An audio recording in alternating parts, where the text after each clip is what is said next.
Could you quickly let me know in the comments where you're watching from?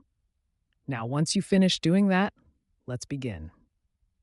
I was 19 when I thought my life was over. It started innocently enough, a solo road trip to clear my head after a bad breakup. I decided to explore the Arizona desert, planning to camp under the stars. It sounded romantic, peaceful even, until it wasn't. I parked my car at a secluded trailhead, confident I'd find the perfect spot for the night. As the sun dipped below the horizon, the quiet became oppressive. The vast expanse of nothingness felt like it was pressing down on me.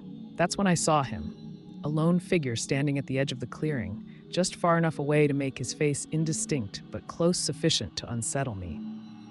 He didn't move. He didn't wave. I just watched. I told myself it was another hiker and tried to ignore him, but I couldn't shake the feeling that his eyes were following me. Gathering my gear, I moved deeper into the desert, deliberately choosing an off-trail route to shake the unease. By the time I set up camp, I felt a bit better. The figure was long gone, and I convinced myself I'd overreacted. I lit a small fire and stared up at the stars, letting the desert silence lull me into calmness. But as I started to drift off, I heard it. Footsteps. Not the casual crunch of someone passing by, but deliberate steps circling my campsite. I froze. The fire had died down, casting just enough light to make out vague shapes. And then I saw him again, standing just at the edge of the light. This time, I knew it wasn't my imagination. "Hey," I called out, my voice shaking. "Who's there?" No response. He just stood there, unmoving, like a predator studying prey. I grabbed my flashlight and shone it at him, but the beam flickered as if the batteries were dying, except they were new. The man's face was partially obscured, but I could see enough to tell he was grinning, his teeth unnaturally white against the darkness. Panic set in. I grabbed my knife and started packing up my things, never taking my eyes off him. He didn't stop me or try to approach me. He just stood there, grinning. I didn't wait to see what he would do next. The trek back to my car was a nightmare. I could hear him following, his footsteps crunching in the sand, just far enough behind to stay hidden. When I finally reached my car, I fumbled with the keys, heart pounding so hard I thought it might burst. As I drove away, headlights appeared in my rearview mirror. He was following me in another car. I felt safe enough to stop when I reached a gas station an hour later, shaking and on the verge of tears. The attendant looked at me like I was crazy when I asked if anyone had followed me in, but when I checked the lot, the car was gone. To this day, I don't know who he was or what he wanted, but I know one thing for sure. I wouldn't be here to tell this story if I hadn't left when I did. When I first moved into my apartment, I was excited. It was my first place after college, no roommates, no rules, just freedom. The building was old, full of charm, with creaky wooden floors and vintage fixtures that gave it character. I loved everything about it, or at least I thought I did, until I started noticing strange things happening in the basement. It wasn't the typical creepy basement, filled with cobwebs and forgotten storage. No, this basement had something different about it. It was a functional space, laundry machines, shelves, and a few other tenants' items scattered around. But every time I went down there, I felt an overwhelming sense of unease, like something was watching me. I couldn't explain it, but I felt it deep in my gut. At first, I chalked it up to nerves. Maybe I was just spooked by the dark corners and the echoing silence that filled the space. But then the small things started happening. The clothes I had left in the washing machine would be scattered on the floor when I came back. It wasn't that they had fallen out, but like someone had deliberately taken them out, tossing them carelessly across the basement. The lights flickered when I stood near them, and the temperature would drop by several degrees. An unnatural chill that made my breath visible in the air, despite it being summer. I told myself it was nothing. Old wiring, and maybe the basement wasn't maintained as well as the rest of the building. But when I began hearing faint whispers in the dark, I couldn't ignore it any longer. One night, after a long shift at work, I found myself standing at the top of the basement stairs. It was around 11 p.m., and the building was eerily quiet. I'd been avoiding the basement for days, but I had laundry to do, and I couldn't put it off any longer. I grabbed my laundry basket and reluctantly descended into the darkness. The basement was colder than usual. The moment I stepped off the last stair, the air felt thick and heavy, as if it was closing in around me. I turned on the light by the laundry machines and immediately noticed something was different. The shelves had been rearranged. I knew I hadn't left them like that. Things had been shifted, and several boxes had been moved from one side of the room to the other. I told myself it was the other tenants. Maybe someone had needed something from the storage shelves, but something didn't sit right. It was too deliberate. I ignored the feeling for the time being and started loading the washing machine. That's when I heard it. A faint shuffle, like someone moving across the floor behind me. I spun around, my heart racing. No one was there. But as my eyes scanned the dark corners of the basement, I saw it. Something moving, a shadow just outside the beam of light from the overhead bulbs. It wasn't a person. It was a figure, tall and slender, but for some reason, it didn't cast a shadow of its own. It was darker than the darkness around it. I called out, my voice shaky. Hello? No answer. Just the sound of something shifting in the dark. I felt paralyzed, my instincts screaming at me to run. But my feet wouldn't move. The air felt like it was thickening, like I was breathing in something other than oxygen. My head began to spin, and my thoughts were clouded by a growing sense of dread. Suddenly, the whispering began. It was soft at first, like someone was murmuring just out of earshot. But then it became clearer, more distinct. You don't belong here. My heart dropped into my stomach. I grabbed my laundry basket and bolted for the stairs. But as I reached the bottom step, something cold and invisible gripped my ankle, forcing me to the ground.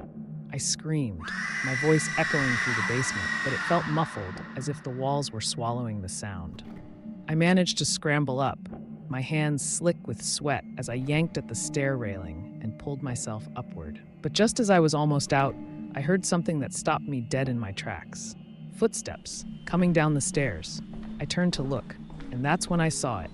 The figure from before, now standing halfway down the stairs. It was tall, unnaturally so, its limbs elongated and twisted in ways that didn't seem possible. The skin on its face was pale, stretched too thin, and its eyes were black, soulless pits that stared straight through me. I froze, unable to breathe, too terrified to move. The thing didn't advance toward me. It just stood there, watching. The coldness in the air intensified, pressing against my chest. And then, as quickly as it had appeared, it vanished. I didn't wait to find out what happened next. I bolted up the stairs and slammed the basement door shut behind me. My heart was pounding in my ears as I fumbled for my keys, not daring to look back. I didn't stop running until I was safely inside my apartment, every lock secured. I called the landlord immediately, explaining what had happened. She laughed it off at first, saying it was just the old building settling or maybe a trick of the mind. But when I insisted, she agreed to send someone to check the basement. They found nothing, no signs of tampering, no broken lights, nothing unusual at all. But I knew what I had seen. I didn't stay in that apartment much longer. The next few weeks were a blur of restless nights, plagued by nightmares of that thing in the basement, its eyes staring at me as it reached out with its long, bony hands. I moved out as soon as I could, but to this day, I don't know what that thing was. Whatever it wasn't human, and it still haunts me, the way it stood there, watching, waiting. I was driving home late one night after a long shift at work. The road stretched out in front of me, endless and quiet, with only the occasional flicker of headlights passing by. It was one of those nights where the world felt still, almost like it was holding its breath. The first time I noticed the car, it was parked on the side of the road, its lights off. I wouldn't have thought anything of it, except a few minutes later I saw it again, this time in my rearview mirror. At first, I convinced myself it was nothing. Plenty of people drove these lonely highways at night. Maybe they were heading the same way. But as I took exit after exit onto more deserted roads, the car remained behind me, matching my every turn. I decided to test them. At the next intersection, I took a hard left into a narrow dirt road that I knew led to a dead end. If they were just a coincidence, they'd go straight. But they didn't. My stomach twisted as the car turned in behind me, its headlights glaring through my rearview mirror. I told myself to stay calm. Maybe it was just someone lost, following me because they didn't know where else to go. Still, I pressed my foot on the gas, speeding up to put some distance between us. The car behind me did the same. I reached for my phone, only to realize I had no signal out there. My hands trembled as I gripped the wheel, trying to think.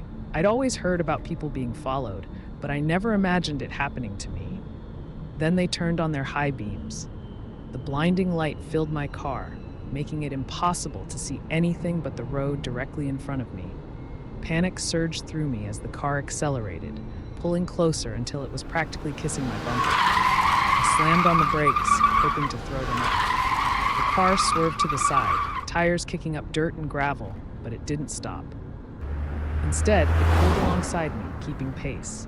I glanced over, my heart hammering in my chest. The driver was a man, his face contorted into a grin that didn't look human. But it was the passenger that froze me. A woman sat motionless in the seat beside him, her face pale and gaunt, with wide, unblinking eyes that seemed to stare straight through me. She didn't move, didn't flinch, just sat there like a doll, lifeless and eerie. The man motioned for me to roll down my window. I didn't. Instead, I floored the gas pedal, speeding ahead and pulling back onto the main road. I thought I'd lost them when their headlights disappeared, but a sinking feeling told me this wasn't over. About 10 minutes later, I saw them again, parked at a gas station I'd just passed. This time, their lights were off, but I could see the silhouette of the driver, still watching me. I knew I couldn't go home. If they were following me, I couldn't risk leading them there. So I drove to the nearest police station. By the time I pulled into the lot, my hands were shaking so badly I could barely park. Inside, I told the officer on duty what had happened, describing the car, the driver, and the eerie passenger. They took my statement and assured me they'd patrol the area, but I could tell by their tone that they didn't take me seriously. I waited at the station for hours, afraid to leave. When I finally worked up the nerve to drive home, it was nearly dawn. I didn't see the car again that morning, but for weeks after, I couldn't shake the feeling that I was being watched. To this day, I don't know who they were or what they wanted, but I'll never forget the lifeless stare of that woman in the passenger seat and the twisted grin of the man driving her. You've just heard another true horror from the deepest, darkest, and loneliest shadows. If you lived a story of your own, share it in the comments below. Until next time, stay safe and stay in the light.